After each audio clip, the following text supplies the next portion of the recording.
Today you're going to learn 8 behaviors that are destroying your relationship. Welcome to the Dr. Wyatt Show. I'm your host, Dr. Wyatt Fisher, a licensed psychologist specializing in couples counseling. Be sure to follow me on any of your social media channels. You can find me at Dr. Wyatt Fisher. So let's talk about this. 8 behaviors that destroy your relationship. Did you realize you're probably destroying your relationship? You're probably doing some of these behaviors without realizing it's increasing your risk for problems in your marriage long term. So it's important to become aware, because once we become aware, then we can start doing something about it. So number 1 is you never prioritize emotional intimacy. Are you guilty of this? You don't think it's a big deal. You don't understand it. You don't want to do it because it's not your need. Guess what? That's destroying your relationship, because emotional intimacy is a core requirement for you and your partner to be friends. And when you're friends, you're going to feel like partners. And that's going to lead to better physical intimacy and better connection, better camaraderie in your relationship. So if you are never prioritizing emotional intimacy, that's hurting your relationship. So I challenge you, I encourage you to rethink the value of emotional intimacy. You're not going to have emotional intimacy without quality time. So it starts with carving out regular quality time with your partner, even if it's 15 minutes a day, to start nurturing your emotional connection. Number 2, you never give compliments. When was the last time you complimented your partner, not just on what they did, but about their character, things you love about who they are as a person? We all need to feel built up. We all need to feel cherished. We all want to feel praised. And a lot of times in relationships, we barely give our partner any appreciation. We barely give them any praise. And instead, we give them criticism. Most of us are talented at giving criticism to our partner. We don't even have to try. It's natural. It's effortless. But when it comes to praise, we often have to work at it. It's a learned skill.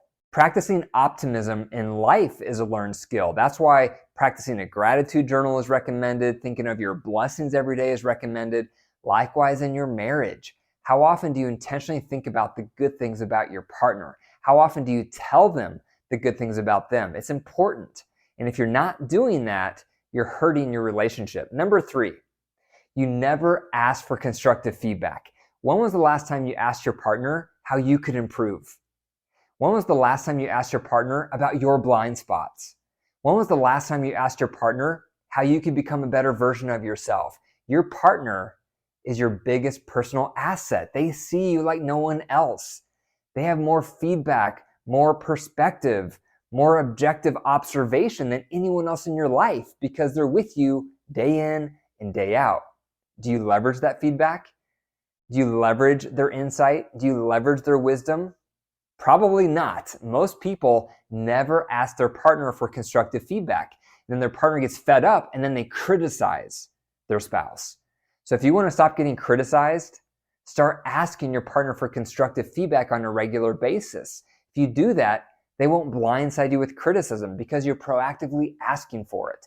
But a lot of people are guilty of never asking for constructive feedback. Number 4, you never have huddles with your partner. What is a huddle? A huddle is a once-a-week rhythm to have with your partner to talk about everything pertinent to your marriage. You can talk about any concerns you have with the kids or with the finances. You can coordinate your schedules. You can work through any resentments you may have. You can check in on the love buckets and see how well you're both doing as a partner. This is what a once-a-week marriage huddle is for. But most couples never have a marriage huddle. And when that happens, you start feeling like two ships passing in the night. You start feeling like roommates. You start feeling like you don't really know each other anymore. You're not operating as a team. You don't feel like partners with your partner. Number 5, you never have dates. How often do you have dates with your partner? Probably not very often. This is one thing I help couples a lot with my practice when they come in, is we talk about how often do you have dates? It sounds like such a simple idea. But you'd be surprised how many couples never have dates. Dates are what made you fall in love. Dates are what made you first have connection. Dates are what made you first have fun. Dates are what made you first feel that physical electricity with each other. Therefore, We need to keep having dates to keep the love alive, to keep the flame alive. But a lot of us are guilty over the long term. We stop dating our partner. We stop having fun with our partner. Doesn't matter if you have kids. Doesn't matter how busy you are. Make time to date your partner. Think of the fishbowl analogy. A lot of us are guilty of putting everything else into a fishbowl first. And then before we know it, we don't have time for our marriage because the fishbowl is full. But instead, consider putting your marriage in first, and then you put things around it, hobbies, sports, Netflix, friends, and then you're not going to have room for all those things. But that's the way you want to live. It's a value-centric lifestyle. It's a marriage-first lifestyle. And one of the best ways to put marriage first is through dates. Now, you can do this in a few different ways. You can have dates twice a week for 1 to 2 hours, 1 to 3 hours if you're able to. Or you can have one large date per week that's around 4 hours. My wife and I have experimented a lot with dates, and we used to have 2 dates a week for around 2 hours.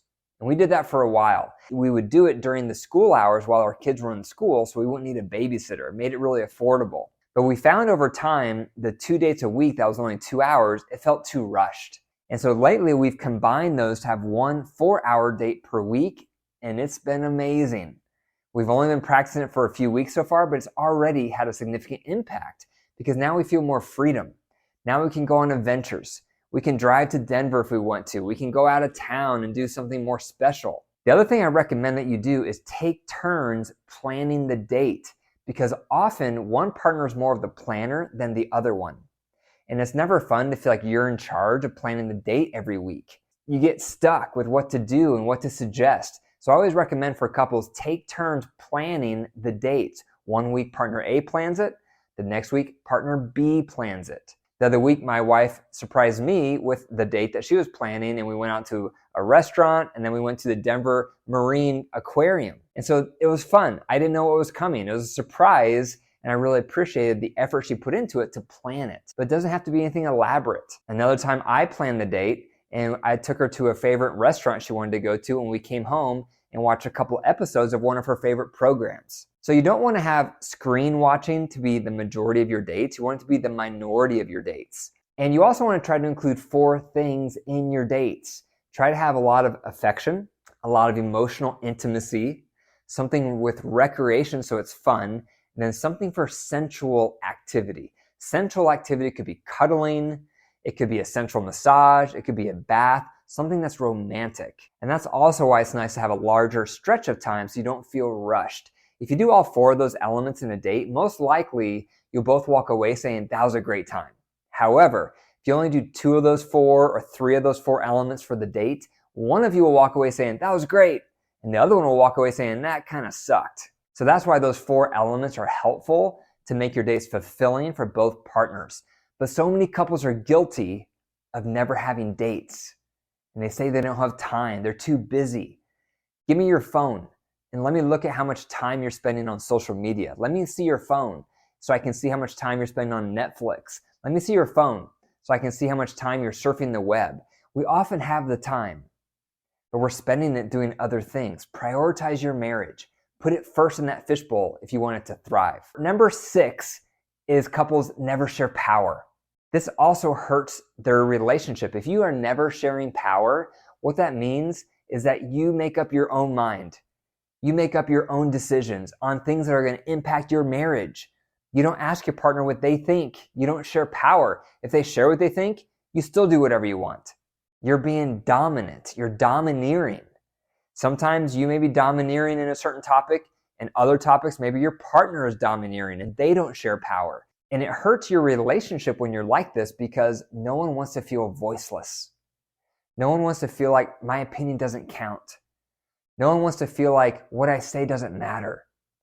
And when you start feeling like that in a relationship, you start detaching and you start having harsher startups to conflicts because it breeds resentment. So if you are never sharing power, you're hurting your relationship. Number 7, you never work through conflicts. How guilty are you of never working through conflicts? So many couples have conflicts, and what do? They sweep it under the rug. And it makes sense because they don't know how to handle the conflicts. And when they try to talk about it, they fight again. And so no one likes to fight. If you do, you have something wrong with you. And so they sweep it under the rug. They need tools. They need skills on how to resolve these resentments, on how to work through conflicts. This is why I designed my marriage boot camp. In the boot camp, couples learn tools on how to cultivate emotional intimacy, how to share power, how to work through conflict and resentments. And then I'm in the marriage boot camp every week, responding to queries. I'm there to help with training on the tools. So if you want to learn how to do these tools, join my marriage boot camp. The link is going to be in the description. But this is a major issue for couples. They don't resolve their conflicts. And when you don't resolve a conflict and you sweep it under the rug, that creates a wall. That creates a barrier between you and your partner. And the more times you do it, the more detached you feel. And before you know it, you have all these issues that are unresolved. And then you really start feeling walled off from each other. So number 8 is that you never have physical intimacy. Are you guilty of not prioritizing physical intimacy in your relationship? Have you lost focus of the importance of that? Have you downsized physical intimacy to just a need your partner has that you could care less about? If you have, you're hurting your relationship. Physical intimacy is imperative for a healthy marriage. The happier marriage is, the more physical intimacy they have. The more physical intimacy they have, the happier the marriage is. It creates a positive synergy. Are you guilty, though, of dismissing physical intimacy, of avoiding physical intimacy, of never being up for physical intimacy? A lot of partners are guilty of never prioritizing physical intimacy. When that happens, the relationship starts to suffer. Now, to have physical intimacy, obviously a lot of things need to be in place. You have to work through your resentments. You have to build your friendship.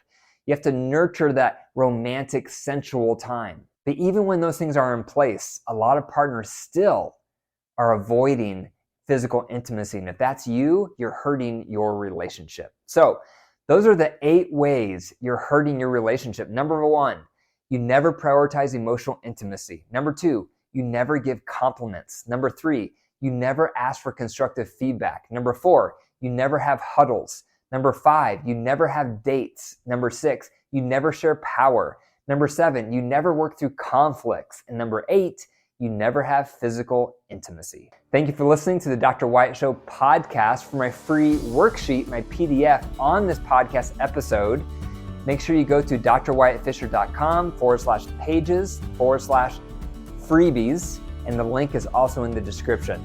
If you enjoyed the episode today, be sure to share it with one other person that you think could benefit from the episode. And remember, your marriage is alive. If you care for it and nurture it, it will grow. But if you deprive it and neglect it, it will wilt and die. The choice is up to you. Take care.